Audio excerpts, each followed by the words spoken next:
Ukraine युद्ध का अगला पड़ाव कितना खतरनाक हो सकता है, इसका अंदाजा 3 बड़ी खबरों से लग रहा है। पहला, रूस का अब तक का सबसे बड़ा ड्रोन हमला। अमेरिका, यूरोप की नई पाबंदियों की तैयारी और पुतिन का अपने टॉप जनरल को मेडल देना। वो जनरल जिस पर इंटरनेशनल कोर्ट ने वारंट जारी कर रखा है। इस बीच अमेरिका से आई एक वार्निंग ने जेलेंस्की को बहुत ज्यादा बेचैन कर दिया है। क्या जंग के शोलों से धधकने वाला है यूरोप? क्या यूक्रेन के बाद पुतिन की रेडार पर नाटो है? क्या पुतिन ने तय कर लिया है अपना अगला टारगेट? यूक्रेन की हार का डर, यूरोप पर रूस का टेरर। यूक्रेन की जमीन पर महज चंद घंटों पहले रूस के ड्रोन कयामत बरपा चुके हैं। यूक्रेन की राजधानी कीव पर 800 से ज्यादा ड्रोन हमले किए गए। यह यूक्रेन पर हुआ अब तक का सबसे बड़ा ड्रोन हमला बताया जा रहा है। लेकिन वॉर एक्सपर्ट्स इसे रूस का बारूदी ट्रेलर मान रहे हैं, क्योंकि माना जा रहा है कि रूस के मन में यूक्रेन से आगे भी कुछ चल रहा है, कुछ ऐसा जो सिर्फ पुतिन के दिमाग की उपज है। एक ऐसा प्लान जो सिर्फ यूक्रेन की जमीन तक सीमित नहीं है, बल्कि उसके धमाकों की गूंज नाटो की सीमाओं के पार भी सुनाई देने वाली है। लेकिन क्यों और कैसे, इसे समझने के लिए आपको सबसे पहले अमेरिका के पूर्व वाइस प्रेसिडेंट माइक पेंस के उस बयान को समझना होगा, जिसमें उन्होंने एक बेहद चौंकाने वाली खबर की तरफ इशारा किया। अमेरिका के पूर्व उपराष्ट्रपति माइक पेंस ने बीबीसी को दिए इंटरव्यू में जो कहा, उसने यूरोप की सुरक्षा को लेकर नई बहस छेड़ दी।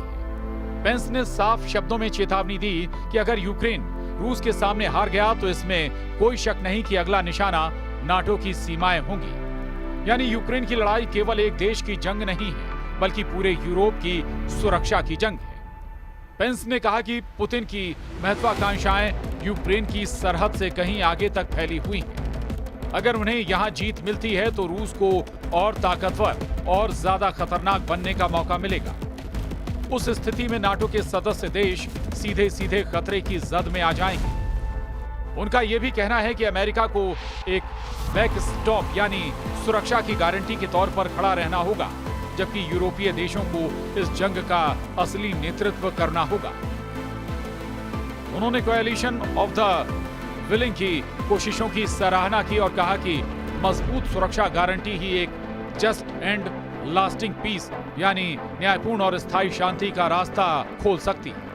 यानी माइक पेंस की नजर में अगर आज यूक्रेन गिरा तो कल यूरोप के कई देश भी उसी आग में झुलस सकते हैं। यूक्रेन की राजधानी कीव पर 800 ड्रोन बरसाना ये महज एक हमला नहीं था, बल्कि रूस का वो इशारा था जो आने वाले वक्त का सबसे बड़ा खतरा साबित हो सकता है। पश्चिमी खेमे के रणनीतिकार साफ कह रहे हैं, ये अटैक असली युद्ध की महज झलक। ट्रेलर, असली फिल्म अभी बाकी। यानी पुतिन की सोच यूक्रेन की सीमाओं पर रुकने वाली नहीं।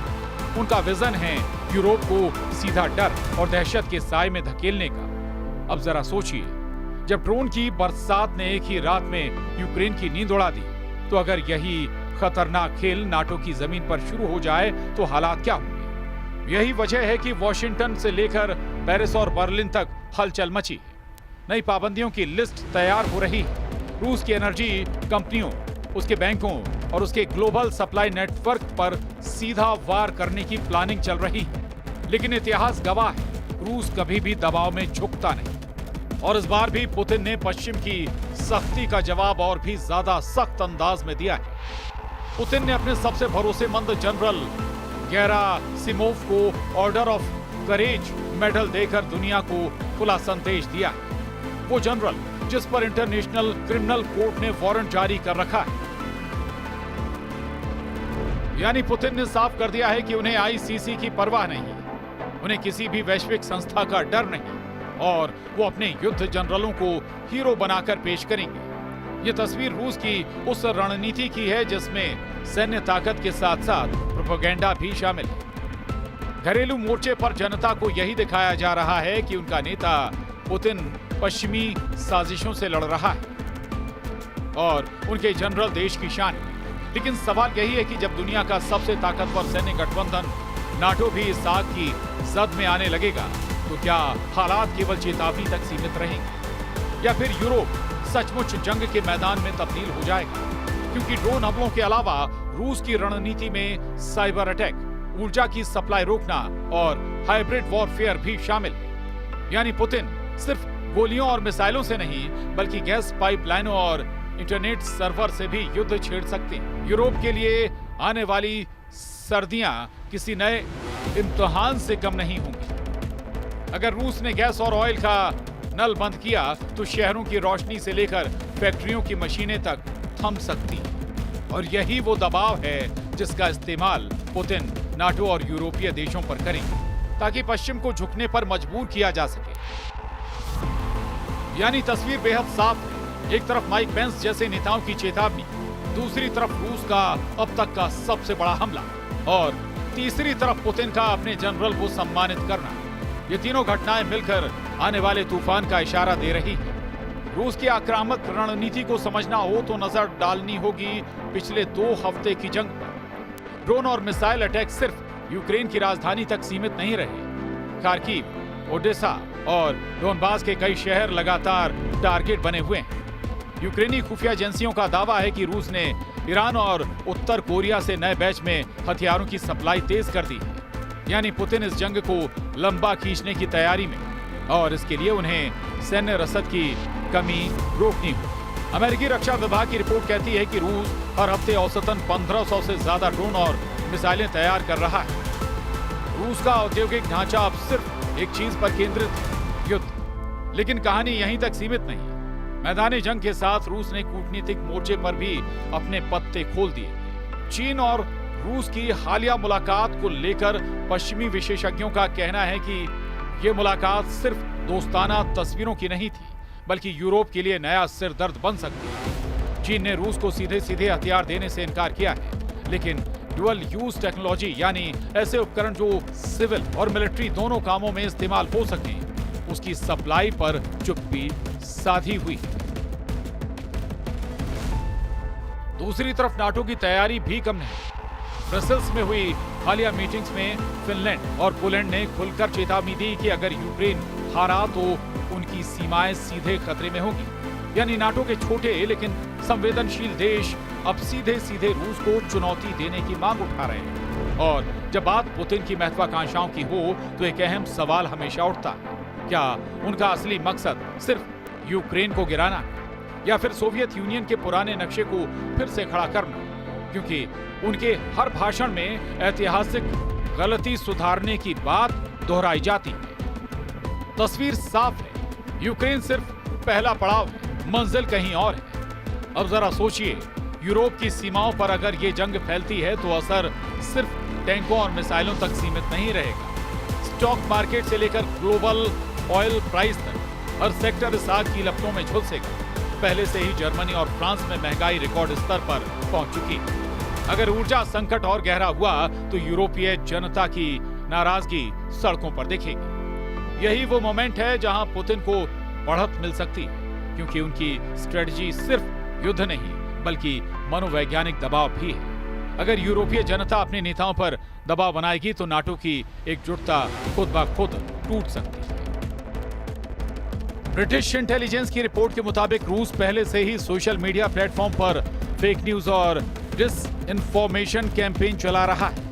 यानी यूरोप के भीतर से ही यूरोप को अस्थिर करने की कोशिशें शुरू हो चुकी हैं। तो सवाल यही, क्या ये सब मिलकर यूरोप को उस खाई की ओर धकेल रहे हैं जहां से वापसी नामुमकिन होगी, या फिर अमेरिका और नाटो अपने संयुक्त मोर्चे से रूस को रोक पाएंगे? इतिहास हमें यही बताता है, हर बड़ी जंग पहले चेतावनी बनकर सामने आती है और इस बार चेतावनी यूक्रेन की जलती हुई धरती से उठ रही है, जिसकी गूंज यूरोप तक सुनाई दे रही है। लेकिन इस पूरी जंग का सबसे बड़ा हथियार सिर्फ मिसाइलें और ड्रोन नहीं है, असली बारूद है प्रतिबंधों की सियासत। अमेरिका ने रूस को दबाने के लिए जिस सेकंड स्टेज सैंक्शंस का रास्ता चुना है उसे समझना बेहद जरूरी है। डोनाल्ड ट्रंप ने अपने नए फरमान से साफ कर दिया है कि रूस पर अब सिर्फ सीधी पाबंदियां नहीं लगेंगी, बल्कि जो भी देश रूस की मदद करेगा वो भी अमेरिकी शिकंजे में आएगा। इसे कहते हैं सेकेंडरी सैंक्शंस, यानी रूस के साथ बिजनेस करने वालों पर भी वही सजा जो रूस पर लगाई जा रही है। सोचिए इसका असर कितना बड़ा होगा। रूस से तेल खरीदने वाले, रूस से टेक्नोलॉजी लेने वाले, यहाँ तक कि उसके बैंकों से ट्रांजैक्शन करने वाले भी अब अमेरिकी रडार पर होंगे। यानी ये जंग रूस बनाम अमेरिका नहीं रहेगी, बल्कि रूस के साथ खड़े देशों बनाम अमेरिका और उसके सहयोगियों में बदल जाएगी। और यहां सबसे बड़ा सवाल उठता है, भारत जैसे देश पर इसका असर कैसा होगा। भारत ने अब तक रूस से सस्ती कीमत पर कच्चा तेल खरीदा है, लेकिन अगर अमेरिकी सेकेंडरी सैंक्शंस लागू हो गए तो भारतीय कंपनियों और बैंकों पर भी असर पड़ सकता है। भारत को अपनी ऊर्जा सुरक्षा और रणनीतिक रिश्तों के बीच बेहद नाजुक संतुलन साधना होगा, क्योंकि अमेरिका की कोशिश साफ है, रूस की सप्लाई लाइन तोड़ना, उसे अकेला करना और उसके युद्ध के इंजन को ठप करना। लेकिन एक सच ये भी है कि रूस को कभी भी प्रतिबंधों से रोकना आसान नहीं रहा। 2014 में क्रीमिया पर कब्जे के बाद भी पुतिन पीछे नहीं हटे, बल्कि और मजबूत होकर लौटे।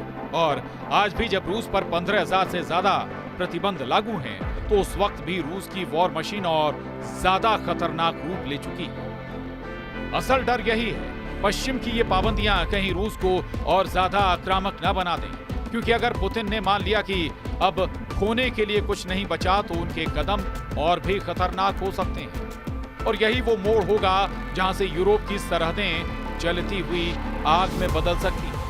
और अब सोचिए, जब आसमान से ड्रोन बरस रहे हों, जब मिसाइलें शहरों को राख में बदल रही हों, जब गोलाबारी की गूंज पूरी रात गूंजती रहे, तो वही माहौल पुतिन यूरोप की दहलीज पर भी लाना चाहते हैं। हर धमाका, हर धमक यूरोप को आगाह कर रही है कि ये सिर्फ यूक्रेन की लड़ाई नहीं, ये असल में पूरे महाद्वीप पर मंडराता हुआ बारूदी बादल है।